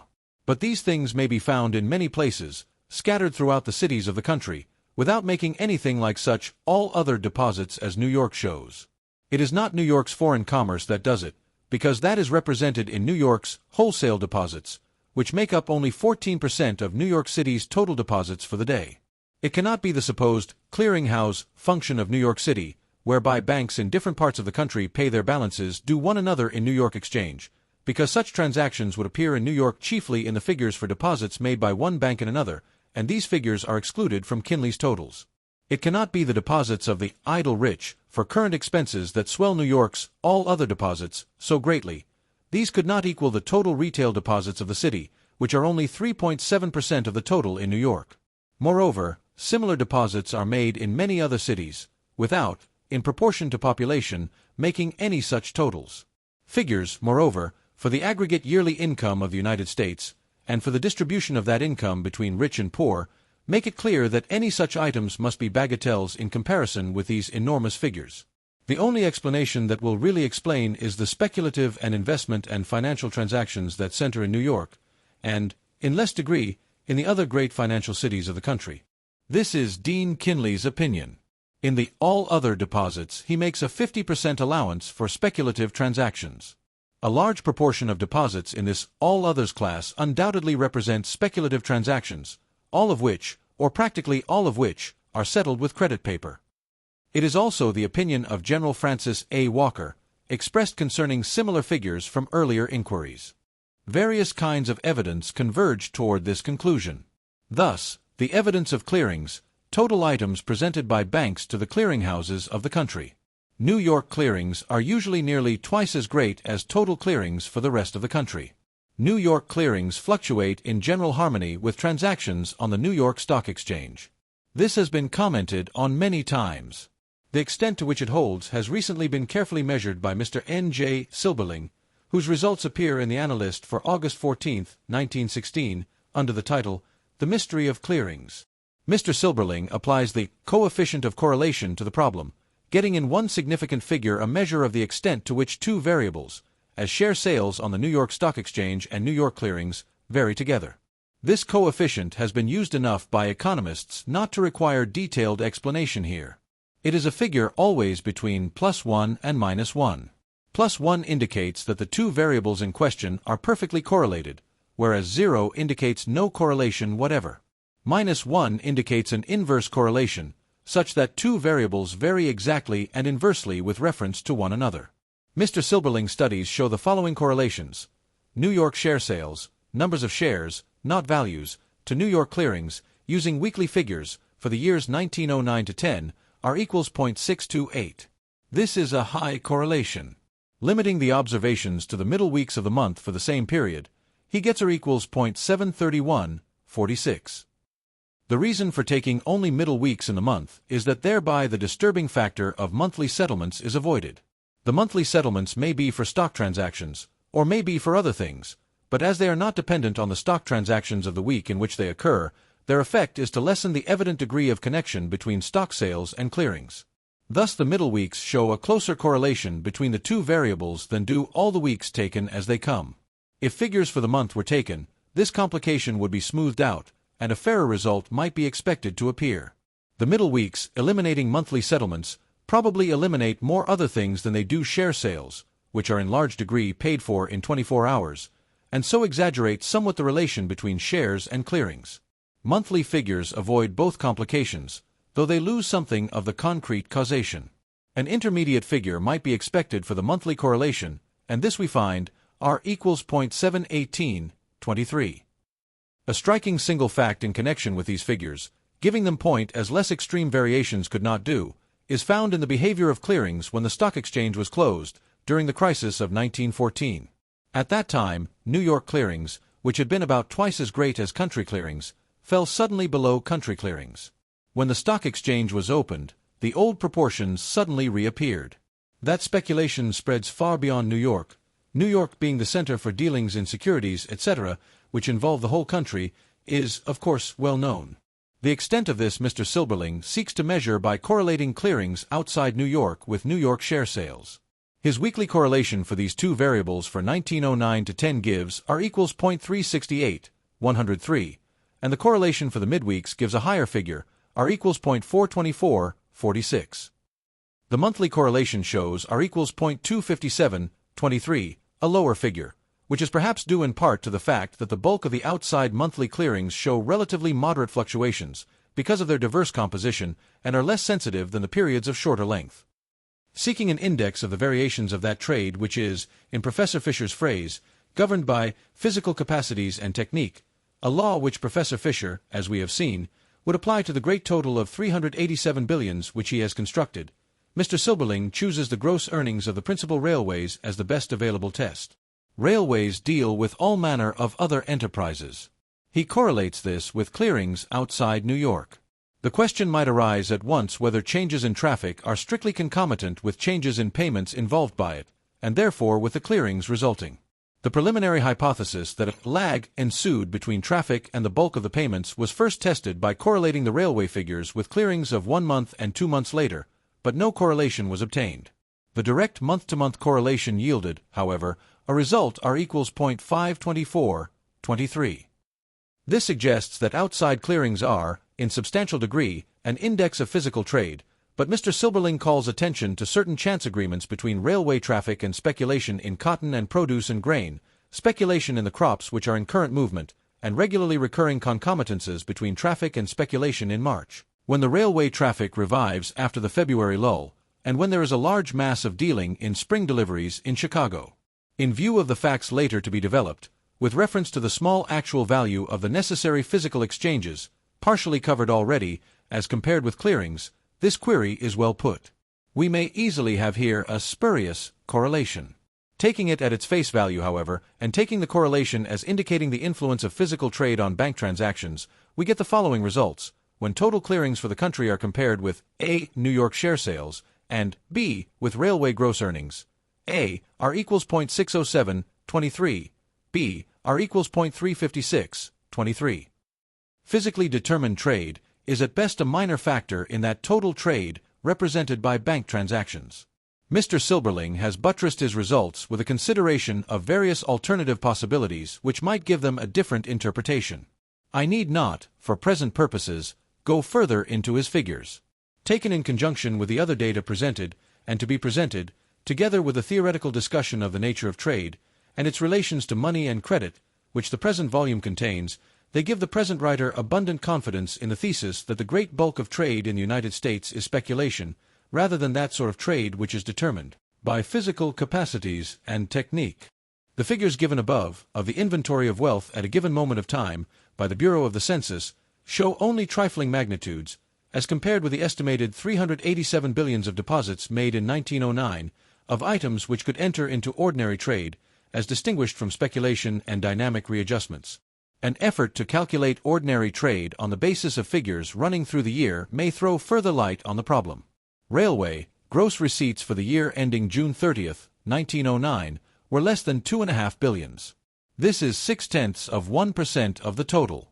Receipts of the Western Union Telegraph Company were $30,451,073, less than 1/100%.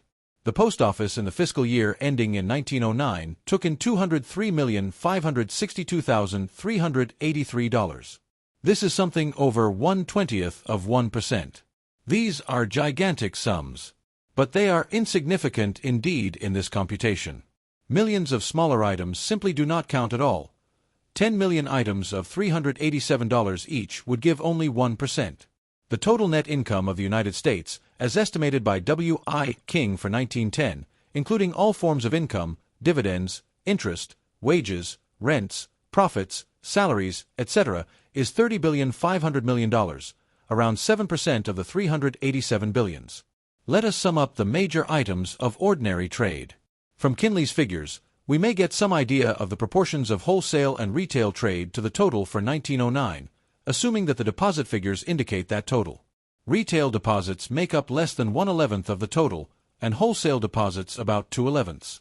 The figures were retail, 60 millions, wholesale, 124 millions, and all other, 502 millions. But the all other deposits were lower than normal. New York City was, in the first place, probably less complete than the rest of the country, in the figures returned, and, in the second place, New York City, as shown by the clearings of March 17th, the next day, when checks deposited in New York would get into the clearings, was 28% below normal. The rest of the country was within 3% of normal.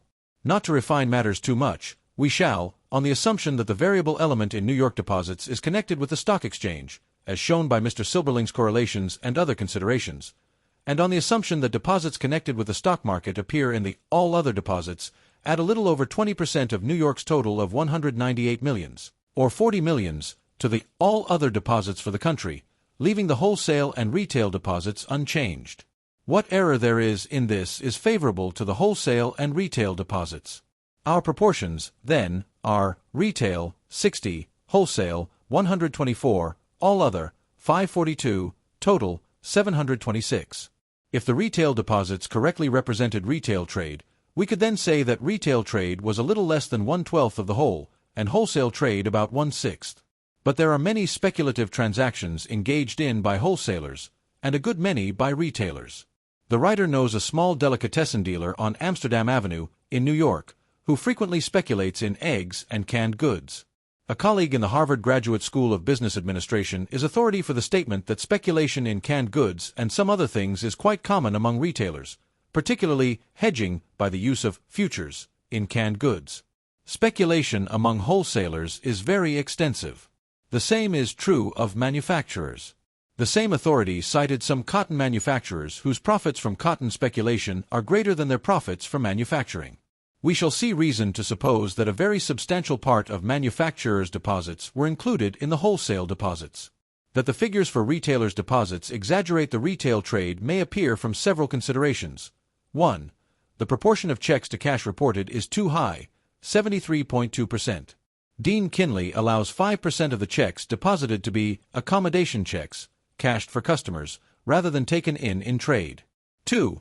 If retail deposits are taken as exactly representative of retail trade, we should get a retail trade for the year of over 32 billions, 1/12 of 387 billions, which would exceed the total income of the country as calculated by King for 1910. Dean Kinley reached the conclusion that the retail deposits reported in 1896 also exceeded the probable retail expenditures. Of course, not all of retail trade is in consumption goods. Hardware stores, lumber stores, and some other retail establishments sell, not only to householders for domestic use, but also things which enter into further production, and so do not come out of annual income. If we include in retail trade various items which were not included there in Kinley's figures, such as hotels, theaters, newspaper receipts from subscription and street sales, physicians' fees, etc., all those items which enter into the domestic budget, including domestic service, we should still not be justified in reaching a total as great as the total income of society, since there would then be no allowance for savings, which we should not count in trade, or for life insurance, which we shall count separately. The items sold at retail which enter into further production cannot make a great total, since large producers buy such things at wholesale. Total retail trade, therefore, and, in addition, all the other items in the domestic budget, must be held below the figure for total national income. Suppose, to be very liberal, we allow 29 billions for all these items, under the general head of retail trade. For wholesale trade, if we take the figures at face value, the estimate would be 65 3/4 billions, 124 726ths of 387 billions, or 17% of 387 billions. But we have seen that there is a great deal of speculation among wholesalers. Not all of their deposits, by any means, represent receipts from ordinary business. Moreover, there is much overcounting here, several checks being used for one transaction, especially where wholesalers have branch houses, and checks connected with loans and repayments, and transfers of funds from one bank to another. How much we should subtract for this there is no way to tell. In the case of retail figures, we have the additional check of the figures for total net income, but there is no such check here. We shall, therefore, make no subtraction, but shall content ourselves with pointing out that we are allowing many billions to ordinary trade, to which it is not entitled, which will much more than offset errors in the opposite direction which the reader may find in our computations. Do manufacturers' receipts from first sales belong in the wholesale deposits, or must they be counted as a separate item? Dean Kinley does not say. In his list of items, as reported by banks, that go in the all other deposits, he does not mention manufacturers, and the item is far too important not to have been mentioned by so careful a writer had he supposed that it belonged there. If manufacturers' first receipts belong, not in the wholesale deposits, but in the all other deposits, then we should expect manufacturing cities to show a high percentage of all other deposits as compared with wholesale deposits. The city of Pittsburgh should be a good test case. The figures there, for state and national banks and trust companies, are %. Retail deposits $1,061,420, 9.6. Wholesale deposits $3,368,429.7. All other deposits $6,672,378, 60.6. For Pittsburgh, the percentage of all other deposits is lower decidedly than the percentage for the country as a whole, about 75%, much lower than for cities where there is active speculation, as Chicago and St. Louis, to say nothing of New York, and is closer to the percentage of the South Atlantic states, 52%, than to the average for the country. The wholesale deposits of Pittsburgh, however, rise to 29.7%, as against an average for the country of 17%. There is nothing in these figures to suggest that manufacturers' first receipts are exclusively in the all other deposits. I should think it safe to hold that a substantial part of them were included in wholesale deposits, and so already accounted for in our estimate. The total value of products manufactured in 1909 was $20,672,051,870. I shall allow $5,672,051,870 of this to have been already accounted for in our estimate of wholesale trade, and count 15 billions of it as a separate item.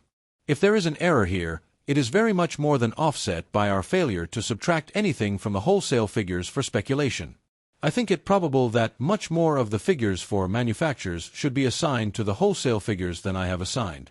To these figures, we may add a number of other items, absolutely great, but insignificant, in comparison with the 387 billions not only, but also with the figures for retail and wholesale trade already reached.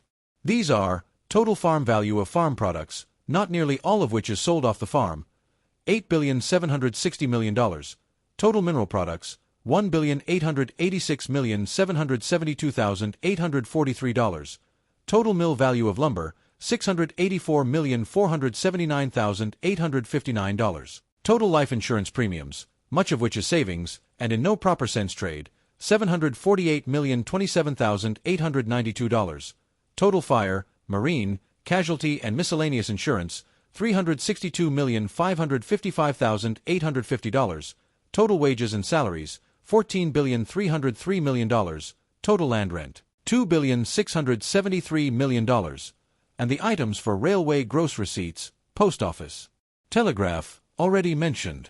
The total of these items, together with retail and wholesale trade and manufactures, is $141,860,618,000. This is only 36.6% of the total of 387 billions. It leaves over 245 billions unexplained. What can the 245 billions represent? There is really no way in which ordinary trade can make up more than a very few more billions, so far as I can see. There remain no items as big as 1% of the total, and, as we have seen, small items, of hundreds of dollars each, are like infinitesimals of the second order. They simply do not count at all when such staggering figures are involved. There remains, then, a total of 245 billions of check and money payments which are for something other than the ordinary trade of the country.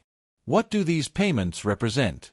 Much of this total represents overcounting and duplications of various kinds, which we shall consider in a later chapter. Much of it also represents speculation and dealings other than speculative in securities. When we seek to find actual figures of transactions in any field, retail, wholesale, or speculative markets, or anything else, it is exceedingly difficult to find anything that approaches the amounts indicated by the banking transactions connected. I do not think that a record of all sales would show retail sales or wholesale sales anything like so great as the figures as we have allowed for them on the basis of the retail and wholesale deposits. When we look at the recorded figures of transactions on the speculative exchanges, or at estimates which competent observers make when records are not available, the figures, though very large, do not begin to equal the banking figures with which we have to deal. The New York Stock Exchange in 1909 showed sales, recorded on the ticker, of nearly 215 million shares of stock, with an approximate value of over $19 billion. This was not an extraordinary year. In 1901, nearly 266 million shares were sold. In 1905, over 263 millions. In 1906, over 284 millions. A number of other years have approached the figures for 1909. If stock sales be a good index of general speculation, 1909 is a very satisfactory year from which to have got figures, as showing neither extreme speculation nor extreme dullness, which latter was the case in 1896 when Kinley's other big investigation was made. The figures for shares sold, however, do not exhaust the business done at the New York Stock Exchange. Odd lots, i.e., sales of less than 100 shares, are not recorded on the ticker. Mr. Byron W. Holt estimates that from 25 to 30% would be added if they were counted. DeCoppet and Doremus of New York, who handle at least as much of the odd lot business as any other New York house, have given me the following information about the odd lot business. 1. The volume of odd lot sales is, roughly, from 20 to 25% of the volume of 100-share sales. 2. The odd lot business fluctuates in conformity to the 100-share market. 3. The odd lot speculator is just as likely to be a bear as is the 100-share speculator, and, in general, odd lot business is like the 100-share business. If we take the figure on which these two estimates agree, 25%, we may add 53.75 million shares to our 215, getting 268.75 million shares for 1909, with a value of about 24 billions.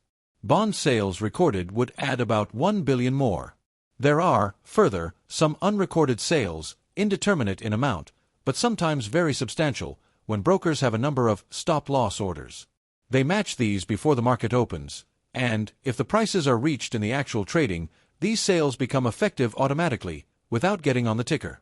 How extensive this is cannot be stated. It may sometimes add very substantially.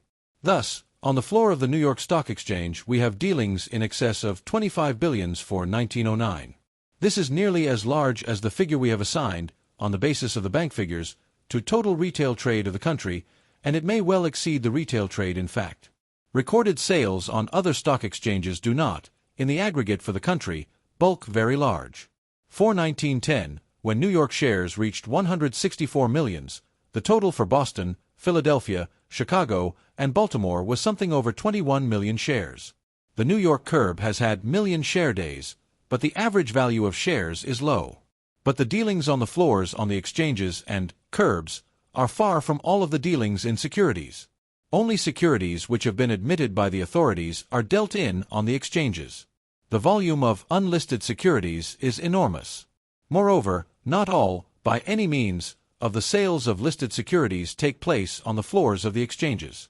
The bond expert of a large banking house in Boston informs me that the over-the-counter business in Boston, both for stocks and for bonds, much exceeds the business in the Boston Stock Exchange, and others among Boston brokers have expressed the same opinion. The statement has been repeatedly made in the financial press that of the bonds listed on the New York Stock Exchange, 10 are sold over the counter for 1 sold on the floor. Evidence on this point is not to be had in definite figures, of course, but I have found no one in Wall Street who regards it as extravagant. A single big bank in New York sold $550 million in bonds in 1911, more than half the recorded bond sales on the stock exchange. I should not know how to estimate the volume of outside dealings within many billions of probable error. If 10 billions of listed bonds are sold over the counter in New York alone, we may well suppose that the volume of over-the-counter sales of listed and unlisted securities at least is not smaller than the recorded sales on the floors of the exchanges. But this is all guesswork. There are no definite data. For produce, cotton, and grain speculation we have, in general, estimates rather than records. For the Board of Trade, in Chicago, there is one quite striking piece of information. That is that the federal war tax of 1 cent per $100 on grain and provision futures on the exchanges produced $2 million in Chicago alone in 1915. For the purposes of the tax, deliveries within 30 days were counted, not as futures, but as spot transactions. The tax was collected almost wholly on grain. If the above figure is correct, then it is clear that dealings in these futures of over 30 days aggregated $20 billion worth. This gives no estimate of spot transactions, which are, however, very great. All this trading involved less than 400 million bushels of grain received at Chicago. A little over 1 billion bushels were received at all primary markets. The grain received at Chicago was, thus, at 80 per bushel, sold 62 times over in these futures, and an unknown number of times in spot transactions. There are further enormous spot transactions in provisions of various kinds at Chicago. Chicago is the great center, of course, for this kind of speculation in the United States. It may well be the world's chief market, so far as futures are concerned, though evidence to establish such a thesis is not at hand. London and Liverpool are gigantic centers of commodity speculation. But we have numerous cities in the United States where such speculation is very great. St. Louis, Kansas City, Minneapolis, New Orleans, and other cities are active speculative centers.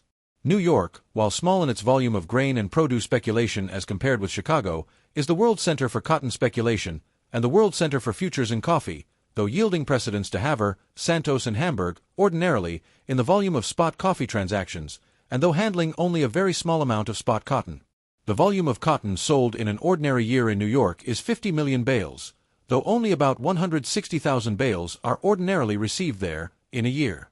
In the 5 years preceding 1909, the sales on the New York Coffee Exchange averaged over 16 million bags of 250 pounds each.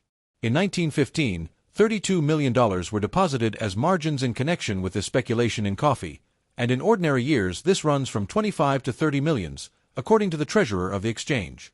The relation between the margins put up and the total pecuniary volume of trading is not indicated, but in most exchanges the actual depositing of margins is a small fraction of the pecuniary magnitude of the turnovers.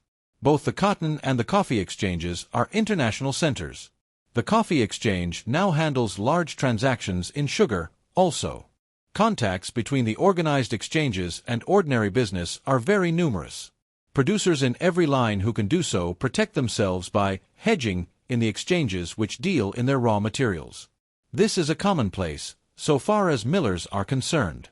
The writer has found millers in a town off the main lines of the railroads in Missouri who regularly sell short a bushel of wheat on the St. Louis Merchants Exchange for every bushel they buy to grind. The businessman who does not sometime take a flyer in the market for other than hedging purposes is rare. But, apart from the organized markets, there is an immense volume of speculation. If a wholesaler buys only what he can sell to retailers, it is not speculation. But if he buys in excess of the anticipated demands of his retailers, expecting to sell the excess at an advance to other wholesalers, he is speculating. If a farmer buys cattle to feed, he is not speculating, but if he buys them thinking to sell them at an advance in a short time, and does so, the transactions are speculative. The line is not easy to draw, in practice. Intention is shifting and uncertain. There is chance in every industrial, commercial, and agricultural operation. But for the point at hand, the test is simple. Do more exchanges take place than are necessary, under the existing division of labor, to advance the materials of industry through the stages of production and get things finally to the consumer? If so, the excess of exchanges is speculative. Trading between men in the same stage of production is speculation. It represents trading to smooth out dynamic changes, to bring about readjustments which would have been unnecessary had conditions really been static, and had the initial plans of enterprisers been adequate. Trading in anticipation of further trading with men in the same stage of production is speculative. This sort of thing, in the wholesale business, especially, is exceedingly common. This has been noted by Professor Taussig, and made by him an important point in the theory of crises. Dean Kinley called attention to it as a matter of importance in connection with his investigation in 1896. The coming of cold storage and the development of the canning industry have, I am informed by a colleague in the Harvard Business School, enormously increased the speculation among both wholesalers and retailers, and it is very important in most wholesale lines. There is short selling in materials for construction purposes, and in metals, apart from organized exchanges, and, where possible, contractors in the building trade often protect themselves by means of future contracts with speculators who are selling short. Land speculation, in varying volume, is found in every part of the country. There is speculation in leases, in options on real estate, and in options on leases. It may be noticed, too, that sales of rights, of puts and calls and straddles, and other contract rights, are regular factors in the organized exchanges. Wherever profits are to be made by leveling values as between different places or different times, speculation arises, and, with dynamic change, this means everywhere, in every business and all the time. The shifting of labor and capital from industry to industry, leveling returns to capital and labor, involves an enormous amount of trading that would not occur in a normal equilibrium. Much of this the stock exchange does. That is what it is for. But much of it has to do with unincorporated industry, and a vast deal of speculative exchanging takes place to this end apart from the organized exchanges. Speculation in bills and notes, by note brokers and particularly by dealers in foreign exchange, occurs on a large scale, and accounts for a great deal of the banking figures. This has nothing to do with physically determined trade. From the standpoint of Professor Fisher's equation of exchange, it must be barred if the contention that trade is determined by physical capacities and technique is to be adhered to. Speculation in demand finance bills is barred in any case, since money against checks and checks against checks are excluded by his definition. But as an explanation of no small part of our unexplained $245 billion, these items must be brought in. They are double counting from the standpoint of Professor Fisher's equation. They are, however, speculation. An official in a great New York banking house, in charge of the foreign exchange department, writes that in times when exchange rates are fluctuating, enormous quantities of drafts on Europe will be bought and sold, during a period of a couple of weeks or months, whereas under other conditions such transactions might amount to little with the same volume of imports and exports. The part of this which is between banks, a very big item, would not count in the 245 billions, but to the extent that foreign exchange brokers outside the banks participate, their activity helps to explain our 245 billions. If it be true that speculation, including all manner of readjustment to dynamic changes, makes up the overwhelming bulk of trade in the country, then Fisher's indicia of variation in trade, weighted as they are totally misleading. The same is true of Kemmer's indicia of growth of business. These are population, tonnage entered and cleared, exports and imports of merchandise, postal revenues, gross earnings of railways, freights carried by railways, receipts of the Western Union Company, consumption of pig iron, bituminous coal retained for consumption, consumption of wheat, consumption of corn, consumption of cotton, consumption of wool, consumption of wines and liquors, market values of reported sales on the New York Stock Exchange. Only the last of these is in any sense an index of speculation. It is swallowed up by being put on a par with the other 14 items. Its influence on the final index, made by averaging the others, is, as inspection shows, virtually nil. Out of the 26 years his figures cover, the general index moves counter to the share sales 14 times. Utterly random figures would have come nearer to the facts in the case. It is particularly striking that Professor Kemmerer, whose total figures, as Professor Fisher's, rest for their absolute magnitude on Kinley's investigation, should assign 89% of his estimated trade, 183 billions in 1890, to wholesale commodities, with 3% to wages and 8% to securities, when Kinley's figures show that wholesale deposits are a minor fraction of the total. The constancy in the figures of these two writers for trade from year to year, a general steady upward growth, does indeed suggest that trade is determined by physical capacities and technique, and that it does stand as a great, independent, inflexible factor, independent of money and deposits, constituting a real causal coefficient with them in determining prices. If, however, speculation is as big a factor as our analysis would indicate, then trade is a highly flexible thing, varying enormously from year to year, moved by a multiplicity of causes, among them fluctuations in particular prices, and the ease and tightness in the money market, the quantity of money and deposits. But quite apart from speculation, it is not true that trade is a mere matter of physical capacities and technique, a passive function of production. Rather, one would almost have to reverse the relation. Production waits on trade. Production, as now carried on, is primarily conducted in the expectation of sale and of profitable sale. Trade does not go of itself, automatically.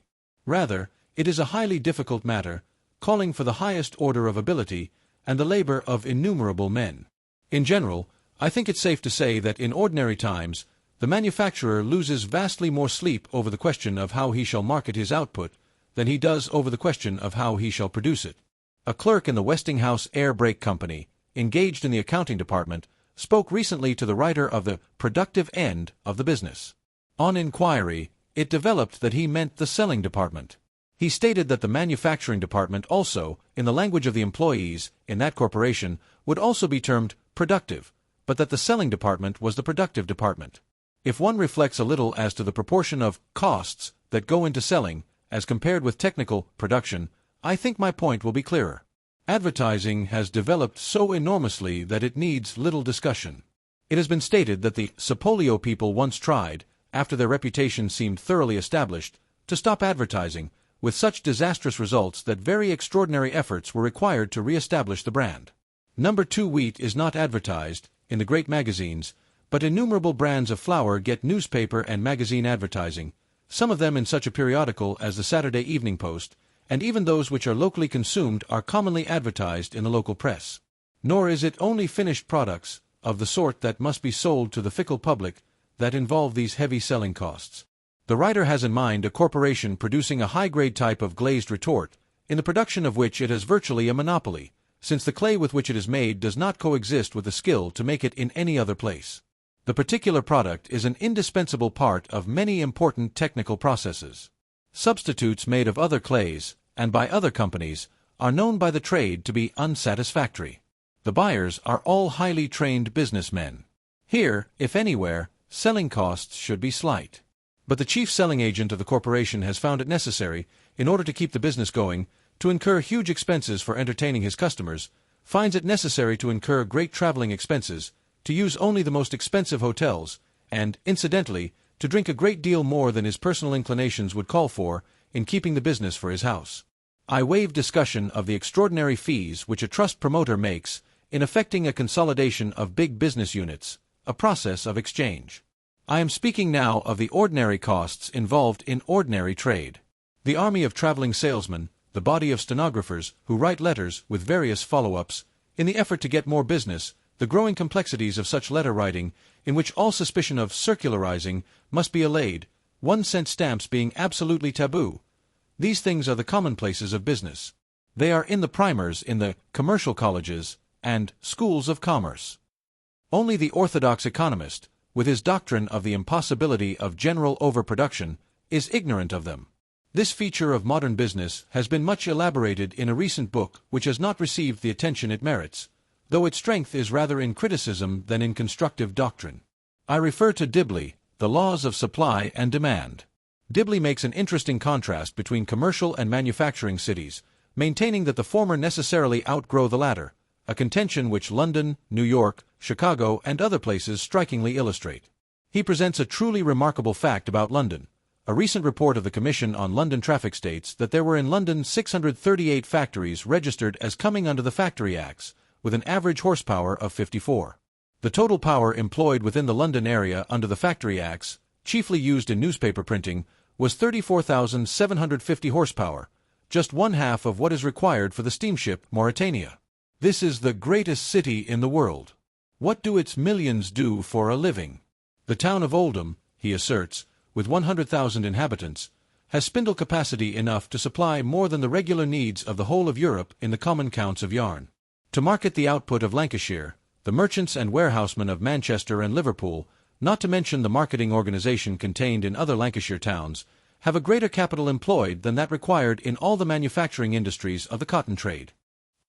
Accurate estimates of the proportion of selling costs to costs of technical production are doubtless impossible for the general field of trade, and precision is unnecessary for my purposes.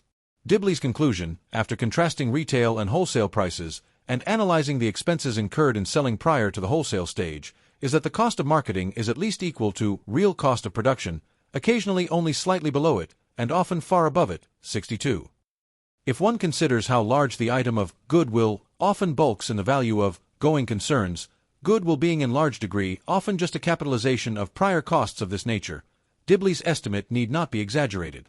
Trade connections, trademarks that have reputation, etc., often represent enormous output in thought, work, and expense. Selling costs may, like other costs, be divided into prime and overhead costs. Some of the latter lead to long-time consequences, pay for themselves only in the long run. These may be capitalized in goodwill. Of course, not all goodwill is got at a cost. Much of it is adventitious. In the light of the doctrine that trade is independent of money and credit, one wonders why it should be thought necessary to extend branches of American banks to the South American markets which we are now reaching out toward. And why have Americans, from the beginning, been constantly increasing commercial banks? It is easy to sneer at the efforts of the successive frontiers in our history to provide themselves with banks of issue as based on a delusion, the delusion that banknotes are capital, and to say that their real need was, not more bank credit, but more real capital. They needed more tools and livestock, doubtless, but is that the whole story? And were there banks of no assistance in getting the additional capital of various sorts? And was it a matter of no consequence that they had an abundant medium of exchange? It seems almost childish to put such questions, but the quantity theory has as its logical corollary that to multiply banks is quite useless and wasteful, since the only result is to raise prices. If increasing bank credit cannot increase trade or production, this corollary is inevitable. Indeed, the case may be more strongly stated. Quite apart from the wasted labor of bank clerks and the waste of banking capital, the effect of increasing bank development, on quantity theory reasoning, is harmful. If increasing bank credit is to raise prices without increasing trade, then, on quantity theory reasoning, it must depress business. The reason is that rising prices in a given region make that region a bad place to buy in, and so curtail its exports. This is, indeed, the quantity theory explanation of international trade, to which attention is later to be given. The country which is expanding its banking facilities most rapidly will suffer most in competition in the world markets. This is why the United States have so little foreign trade. It also explains the rapid strides that China and Central Africa have recently made in capturing the world's markets. I submit that there is no flaw in this argument, if the premise of the independence of volume of trade and volume of bank credit be granted. It follows from the quantity theory. That it is no caricature of Fisher's argument will appear, I think, from the following quotation, which very nearly states what I have just been saying, though it does not draw the conclusion that banking is a bad thing. The invention of banking has made deposit currency possible, and its adoption has undoubtedly led to a great increase in deposits and consequent rise in prices. Even in the last decade, the extension in the United States of deposit banking has been an exceedingly powerful influence in that direction. In Europe, deposit banking is in its infancy. Happy Europe, troubled only by war. It is greatly to be hoped, in the interests of American agriculture, that the efforts to increase agricultural credit facilities will fail. We are driven to one of the most fundamental contrasts in economic theory, which appears under various guises and in different forms: statics versus dynamics, transition versus equilibrium, theory of prosperity versus theory of goods, normal tendency versus friction.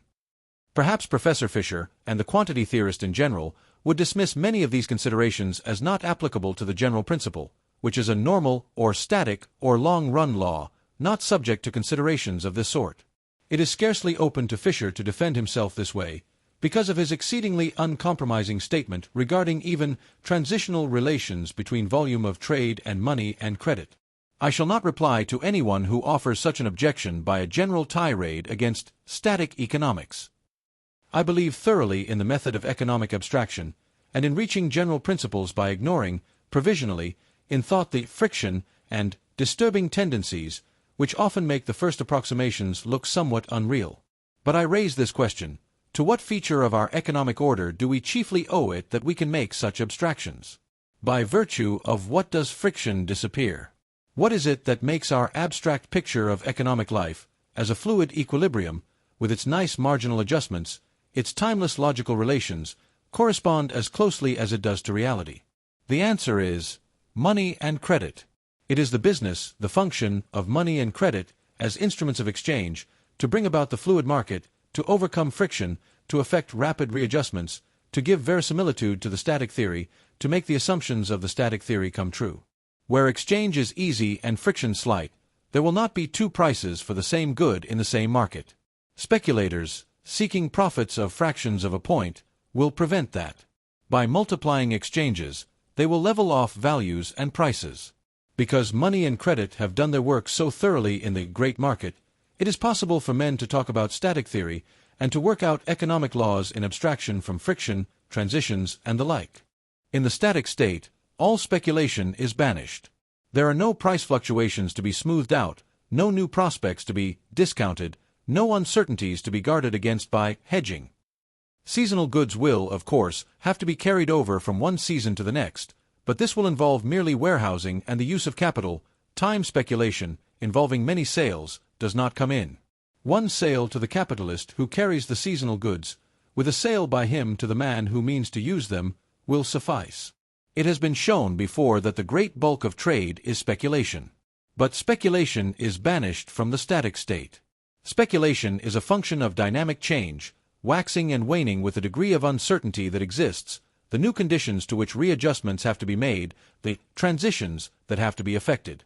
In other words, the laws governing the volume of trade are dynamic laws, laws of transition periods, and so the whole notion which underlies the quantity theory of normal periods, static relations, etc., is here irrelevant. Volume of trade, as distinguished from volume of production, is controlled by the number and extent of the transitions that have to be made. The chief work of money and credit is done in, and because of, transition periods. Assume a normal equilibrium accomplished, and you have little trading left to do. It will still be necessary, if you have the division of labor and private enterprise, for goods to pass through as many different hands as there are different independent enterprisers in the stages of production, and on, through merchants, to the consumer. It will still be necessary to pay wages, rents, dividends, and interest.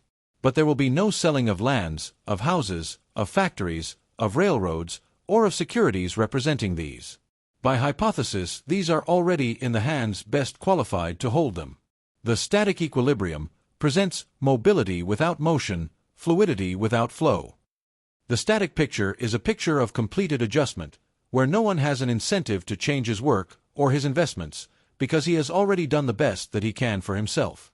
It is, therefore, a picture of a situation where there is little incentive for those exchanges which make up the great bulk of the volume of trade in real life. Hence the curious phenomenon that very much of static theory has been developed in abstraction from money and credit. Mill's theory of international values, for example, abstracts from money. Since all trade is in reality barter, money being a mere instrument for exchanging things against one another, we will, for simplicity, begin by supposing the international trade to be in form, what it is in reality, an actual trucking of one commodity against another. So far as we have hitherto proceeded, we have found the laws of interchange to be essentially the same, whether money is used or not, money never governing, but always obeying, those general laws. Other writers have similarly held that money is a mere cloak, covering up the reality of the economic process. Schumpeter, for example, holds that money is, in the static analysis, merely a Schleier, and that man nix wesentliches Übersicht, when man davon abstrahiert. On the static assumptions of the fluid market, with friction, etc., banished, money is, indeed, anomalous and inexplicable. It is a cloak, a complication, a vexatious epiphenomenon. There is nothing for it to do, and there can be, consequently, no functional theory developed for it. Static theory may be ungracious in ignoring its own foundation. But static theory is grotesque when it seeks to support its own foundation. Static theory is possible only on the assumption that the work of money and credit has been done. What, then, shall we say of static theory which seeks to explain the work of money and credit?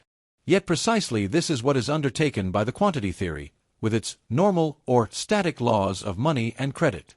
A functional theory of money and credit must be a dynamic theory. To talk about the laws of money, after the transition is completed, is to talk about the work money will do after it has finished working. For a functional theory of money and credit, we must study the obstacles that exist to prevent the fluid market. We must study friction, transitions, dynamic phenomena. To this problem we shall come in Part 3. For the present, I am content to have disproved the quantity theory contention that the volume of trade is independent of the quantity of money and credit. You've been listening to The Value of Money, Part 4. Thank you for joining The Winner's Voice. Part 5 will be available in the next video. Don't forget to like, comment, and subscribe for more powerful audiobooks.